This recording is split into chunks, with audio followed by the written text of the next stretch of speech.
So before E3, Sonic Forces, even though it wasn't getting praise from the fans, the critics actually really liked the game. The critics were really praising Sonic Forces for bringing back Sonic to his roots, supposedly.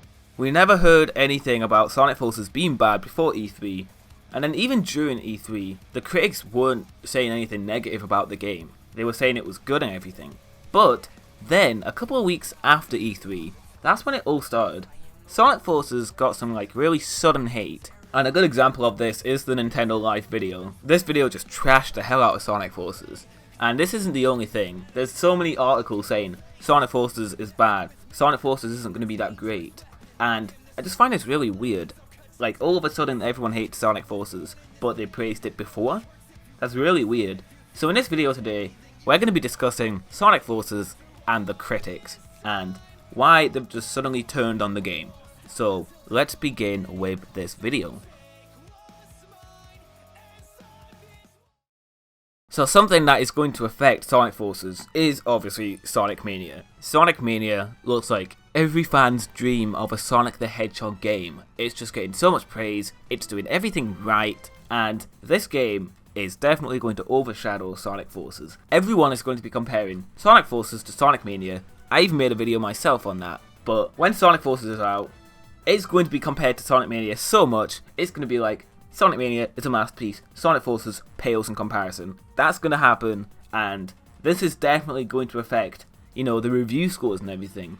When Sonic Forces releases, I guarantee you the review scores will be mediocre. I'm going to guess around 60s to 70s, stuff like that. And it's going to disappoint Sega, because they thought they were doing it right. They've been basing the games, making the games on the critics. They definitely have been, you can just see it. The critics loved Sonic Colors, so we'll make another game like Sonic Colors. They love Generations, let's make a game like Generations. They're giving us Colors level design, and they're giving us classic Sonic from Generations, because that's what the critics liked. So that's what they're putting into the game.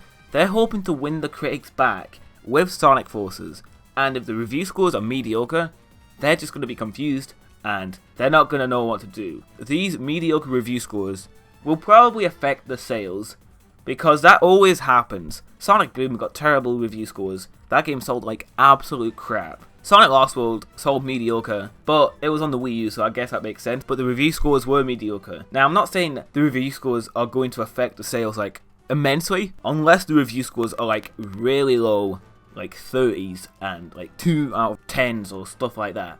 Then it probably most likely will affect the sales, and this is going to affect Sega and Sonic Team, most likely. Is it going to affect the next game?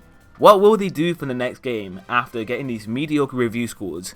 Because they're going to be so confused, they don't know what the fans want, they're really aiming for the critics, they're trying to please the critics, and I just find that really stupid. They should be aiming to please the fans and not the critics, because the critics are so weird and backwards sometimes. It's they'll praise something 1 second and then they'll just diss it the next second.